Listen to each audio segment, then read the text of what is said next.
MLA साहब, मैं challenge करता हूं तुमको। असेंबली इलेक्शन चल रहा है, समस्तीपुर के मुसलमानों से, मुसलमानों से, मालदे के मुसलमानों से, जलेगांव के मुसलमानों से, दादा भुसे के खिलाफ वोट दो। कर्ज में तुमको चलो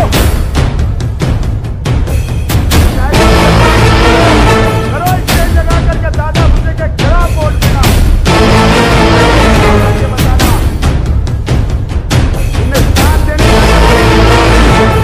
देख रहे हैं अब तक news channel. Unique academy computer and coaching classes, जहां नर्सरी और जूनियर सीनियर केजी क्लासेस से लेकर 11वीं और 12वीं जमातों के लिए कोचिंग क्लासेस जारी हैं। यूनिक एकेडमी में ऑडियो और वीडियो स्क्रीन का इंतजाम भी किया गया है। 5वीं, 6ठी, 7वीं और 8वीं जमात की स्पेशल क्लासेस भी जारी हैं। उर्दू, इंग्लिश, मराठी और मैथ्स की बेसिक क्लासेस भी जारी हैं। लड़कियों के लिए बिल्कुल सेपरेट क्लासरूम। यूनिक एकेडमी में अपने बच्चों का एडमिशन करवाएं। हमारा पता याद रखिए, शहीद अब्दुल हमीद कुसुम्बर रोड, निहाल नगर पुलिस स्टेशन के सामने, मालेगांव। नाज़रीन, इस्तकबाल है आप सभी का अब तक न्यूज इंडिया में। आज की स्पेशल रिपोर्ट जाबिर शाह के साथ। नाज़रीन, सबसे पहले आपको हम एक खुशखबरी दे देते हैं कि अब तक न्यूज इंडिया अब मालेगांव शहर की खबरों से निकलकर देश दुनिया की खबरों की ओर अपना कदम बढ़ा रहा है। हर रोज रात डेली आपको अब तक न्यूज इंडिया पर रात 9 बजे मालेगांव शहर की हर छोटी बड़ी खबर एक साथ एक ही वीडियो में पूरे दिन भर की अपडेट, कहां क्या हुआ, ये आपको देखने को मिलेगा, जो कल से शुरू होने जा रहा है। वहीं दूसरा, हर दिन एक वीडियो आपको ये भी मिलेगा कि महाराष्ट्र की सियासत में क्या चल रहा है या देश में क्या हो रहा है। इस पर भी अब तक न्यूज इंडिया की ओर से मैं खुद जाबिर शाह डेली रोज एक एनालिसिस वीडियो वो तबसरा आप तक पहुंचाने की कोशिश करूंगा। आइए आज की स्पेशल रिपोर्ट क्या है वो आप तक पहुंचाने की कोशिश करते हैं।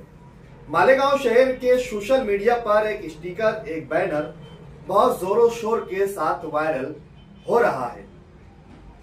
2.0 मास्टर स्ट्रोक, यानी कि Indian secular largest of Maharashtra assembly party से उम्मीदवारी किए हुए आसिफ शेख रशीद, जिन्होंने हाल ही में असेंबली 2024 के इलेक्शन में शिकस्त खाई है, महज 162 वोटों से एमआईएम पार्टी के उम्मीदवार मुफ्ती मोहम्मद इस्माइल कासमी ने इन्हें यहां पर शिकस्त दी है। लेकिन शिकस्त खाने के दूसरे ही रोज आसिफ शेख रशीद शहर भर में अपनी कार्यकर्ताओं से, समर्थकों से, हमदर्दों से, मतदाताओं से वोट जिन्होंने उनको दिया था, जिन्होंने नहीं दिया था, सभी लोगों का शुक्रिया अदा करने के लिए शहर भर में निकल पड़े। सबसे पहले उन्होंने शुरुआत की मालेगांव शहर के गुरुवार वार्ड सैलानी चौक से। सैलानी चौक की वो पूरी खबर हमने अब तक न्यूज इंडिया पर आपको लाइव दिखाई थी, जिसमें आसिफ शेख ने एक इशारा दिया था कि इलेक्शन हारा हूं, हिम्मत नहीं हारा हूं, अभी मास्टर स्ट्रोक बाकी है। जैसे ही ये बात आसिफ शेख ने सैलानी चौक में कही, ये जंगल की आग की तरह पूरे शहर में फैल गई। उन्होंने कहा कि जुमा के रोज 29 नवंबर को उनकी जो पार्टी का संपर्क कार्यालय है वहां कार्यकर्ताओं की मीटिंग बुलाई है, यानी कि कल 29 तारीख बरोज जुमा रात 8 बजे मीटिंग रखी गई है। अब यहां पर मीटिंग में क्या मास्टर स्ट्रोक होने वाला है, ये सबको नजरें इसके ऊपर बन गई है। क्योंकि इसके पहले जब आसिफ शेख रशीद ने मालेगांव शहर में कहा था कि मेरा मास्टर स्ट्रोक अभी बाकी है, तो ये बात उनके जो मुखालिफिन थे और शहर की जो आम जनता थी, सभी परेशान थे कि आसिफ शेख का मास्टर स्ट्रोक क्या होगा।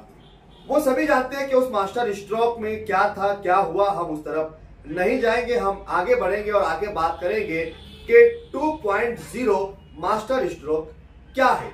आपको क्या लगता है, क्या हो सकता है आसिफ शेख का मास्टर स्ट्रोक?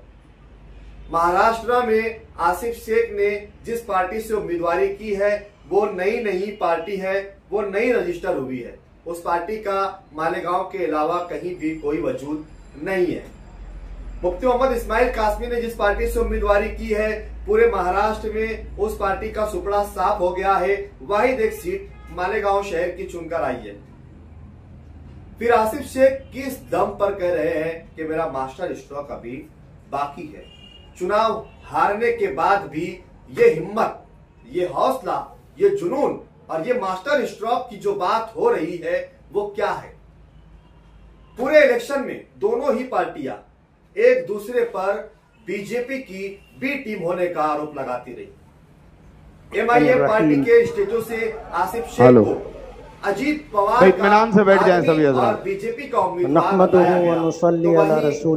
मेरे साहब मैं चैलेंज करता हूं तुमको, असेंबली इलेक्शन चल रहा है, समकसेर के मुसलमानों से, रमजानपुरे के मुसलमानों से, मालदे के मुसलमानों से, दरेगांव के मुसलमानों से कर दो अपील कि दादा भुसे के खिलाफ वोट दो। कर दो, मैं तुमको चैलेंज करता हूं।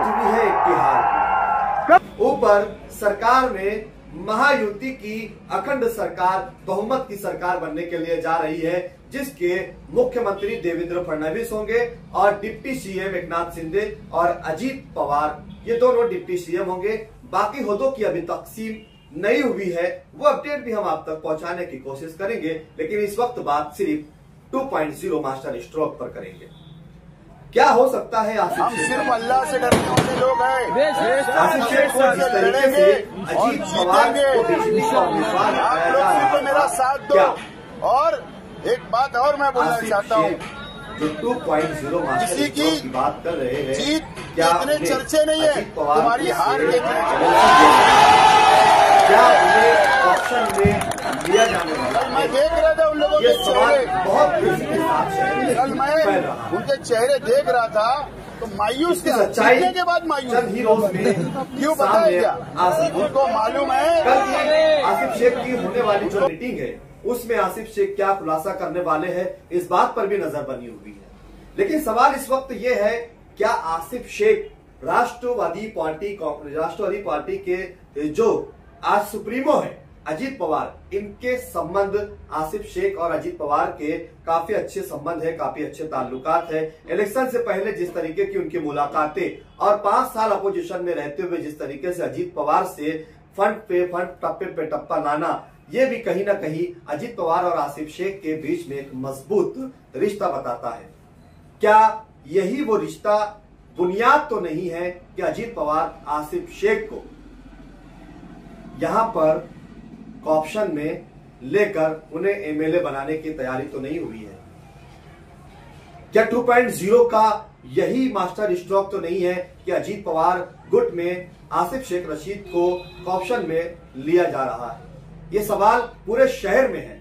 सबसे ज्यादा मुखालिफिन में इसकी चर्चा है, जो आसिफ शेख के मुखालिफ है, कि आसिफ शेख का क्या है मास्टर स्ट्रोक। अब मान लीजिए अगर आसिफ शेख को अजीत पवार अपने गुट में अगर कॉप्शन में ले लेते हैं, उन्हें एमएलए बना दिया जाता है कॉप्शन में लेकर,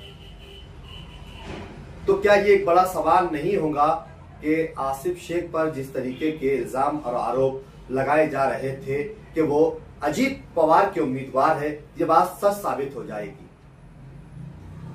लेकिन अब उससे भी बड़ा सवाल यहां पर, अगर शेख आसिफ अजीत पवार गुट में शामिल होते हैं तो मुफ्ती मोहम्मद इस्माइल कासमी जिस तरीके से शिंदे के साथ ताल्लुकात और उनके जो अच्छे संबंध, अभी 2 रोज पहले जो वीडियो सोशल मीडिया पर वायरल हुआ 25 नवंबर का, कि किस तरीके से बाइये के आमदार दादाजी भूसे और मध्य के आमदार मुफ्ती मोहम्मद इस्माइल कासमी माजी मुख्यमंत्री और अभी रनिंग के होने वाले डिप्टी सीएम एकनाथ शिंदे के साथ दिखाई नहीं दिए क्या? अब मालेगांव शहर की आवाम के लिए सबसे बड़ा सवाल है कि मालेगांव शहर की आवाम ने एक आदमी को बीजेपी की उम्मीदवार ना होने पर वोट ना दिया हो और दूसरे आदमी को बीजेपी का उम्मीदवार ना होने पर वोट दिया हो, इसमें जनता का क्या? अगर आसिफ शेख को उन लोगों ने वोट नहीं दिया जो ये समझ रहे थे कि आसिफ शेख अजीत पवार का उम्मीदवार है इसलिए वोट नहीं देना, या एमआईएम को जिन लोगों ने यह समझकर वोट दिया कि ये एमआईएम का उम्मीदवार है, ये शिंदे गुट के उम्मीदवार नहीं है, वो उनका क्या? दोनों ही पक्षों को वोट देने वाली जनता कंफ्यूज है कि दोनों ही उम्मीदवारों के संबंध अब वहीं से तार जुड़ रहे हैं जहां का इनकार ये दोनों कर रहे थे। आसिफ शेख अगर अजीत पवार के साथ जाते हैं तो शहर को फायदा होगा या नुकसान, यह सवाल जनता के लिए है। कमेंट बॉक्स में बताइएगा। मुफ्ती मोहम्मद इस्माइल कासमी अगर शिंदे गुट के साथ जाते हैं, शहर का फायदा होगा या नुकसान, कमेंट बॉक्स में बताइएगा। इससे भी एक और बड़ा सवाल है शहर की जनता के लिए। दोनों ही लोग आज की सत्ता महायुति में जिसके मुख्यमंत्री होने वाले हैं देवेंद्र फडणवीस जो बीजेपी के हैं, शिंदे जो शिवसेना पक्ष के पक्ष प्रमुख है, अजीत पवार जो राष्ट्रवादी पार्टी के पक्ष प्रमुख है। अगर मालेगांव मध्य के ये दोनों लीडरान का इन दोनों के साथ तालमेल अच्छा बन जाता है तो शहर का फायदा होगा या नुकसान? आप क्या सोचते हैं ये हमें कमेंट बॉक्स में लिखकर भी बताइए। लेकिन ये दोनों ही पार्टियों के साथ रहने में अगर अब एमएलए मौसूफ अगर ये कहते हैं कि जो पार्टी सत्ता में है उनके साथ रहकर शहर की तामीर के लिए, विकास के लिए, डेवलपमेंट के लिए अगर उनके साथ जाएंगे तो बुराई क्या? तो फिर चुनावी मैदान में जो सारी बातें बीजेपी के खिलाफ बोली जा रही थी उसका क्या? आसिफ शेख अगर अजीत पवार के साथ गुट में जाते हैं, 2.0 मास्टर स्ट्रोक उनका अगर कामयाब सक्सेस रहा तो वो उसी सरकार के साथ जा रहे हैं, उसका फिर क्या? घूम फिर कर ये वही सारी बातें हैं कि इस शहर की आवाम का क्या? अब अगर आसिफ शेख के इस मास्टर स्ट्रोक सक्सेस हो जाता है, कामयाब हो जाता है और आसिफ शेख को अगर अजीत पवार गुट में ले लिया गया तो अब सवाल ये है कि एक शहर में 2 एमएलए हो जाएंगे, एक जनता की वोट से चुनकर आने वाला और एक पार्टी पॉलिसी और कानून नियम के उसूलों के साथ पार्टी पॉलिसी जिसको सिलेक्ट करती है उसे ऑप्शन में लेती है, एमएलसी बनाती है। जिस तरीके से हमने माजी में देखा था कि उद्धव ठाकरे जिन्होंने चुनाव नहीं लड़ा था लेकिन बावजूद इसके महाराष्ट्र के मुख्यमंत्री इसी प्रकार से बनाए गए थे। अब आसिफ शेख का 2.0 अगर ये मास्टर स्ट्रोक जिस तरीके की बात आसिफ शेख की ओर से की जा रही है अगर ये कामयाब हो जाती है तो इस शहर का भला होगा या नुकसान होगा, ये इस शहर की आवाम के लिए है, हम उन पर छोड़ते हैं। हम सिर्फ इस पर तबसरा कर रहे हैं कि जो सोशल मीडिया पर जिस तरीके से चल रहा है वो आखिर है क्या, वो हम समझना चाह रहे हैं, समझाना चाह रहे हैं।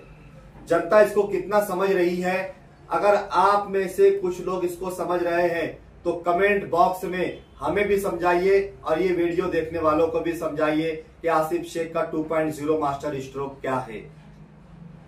सबसे बड़ा सवाल उन लोगों के लिए जो शेख आसिफ को सत्ता से दूर रखना चाह रहे थे, जो नहीं चाहते थे कि आसिफ शेख का राजकारण में, सियासत में दबदबा बना रहे, होल्ड बना रहे। अगर आसिफ शेख का 2.0 मास्टर स्ट्रोक सक्सेस होता है और जिस प्रकार से हमने पीछे आपको बताया अगर ये होता है तो फिर उनका क्या? उनकी सारी करी कराई मेहनत पर पानी फिर जाएगा। आसिफ शेख को बैठे बिठाए ताकत मिल जाएगी, सत्ता मिल जाएगी, पोजीशन मिल जाएंगी और फिर शहर में कामकाज करने का मौका मिल जाएगा।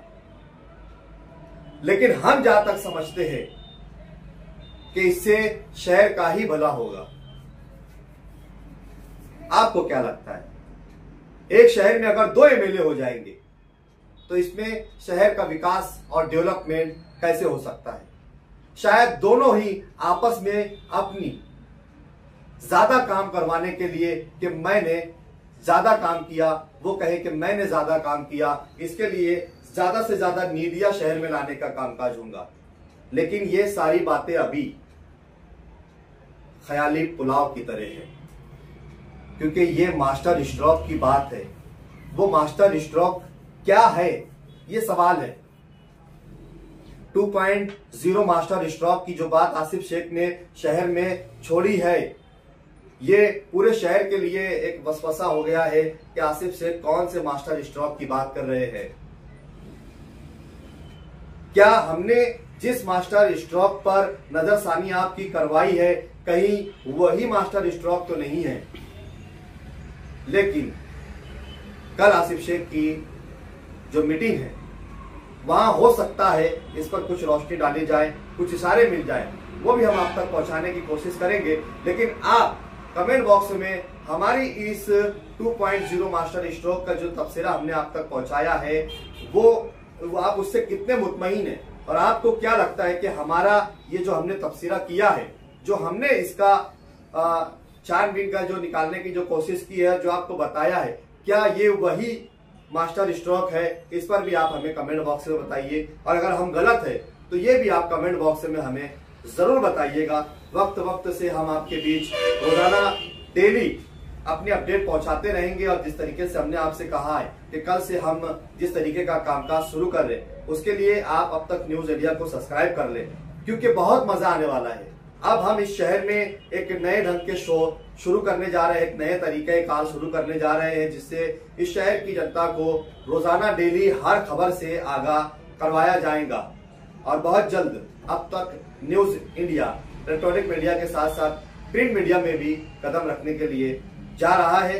आपकी दुआएं हमारे साथ रहनी चाहिए, आपका प्यार, आपका मोहब्बत और आपका साथ जिस तरीके से अब तक न्यूज इंडिया के साथ रहा है, उम्मीद करेंगे कि आगे भी आप हमारे साथ इसी तरीके से हमारा ताउन करते रहेंगे, हमारा सहयोग करते रहेंगे, हमारे साथ साना बसाना, हमारी हिम्मत, हमारे हौसला, हमारी ताकत बनकर आप हमारे साथ खड़े रहेंगे। इसी उम्मीद के साथ रुखसत लेता हूं, फिर मुलाकात करूंगा नए सवाल पर, नए मुद्दों के साथ। तब तक के लिए शब्बा खैर, शुभ रात्रि, जय हिंद, जय महाराष्ट्र, अस्सलाम वालेकुम।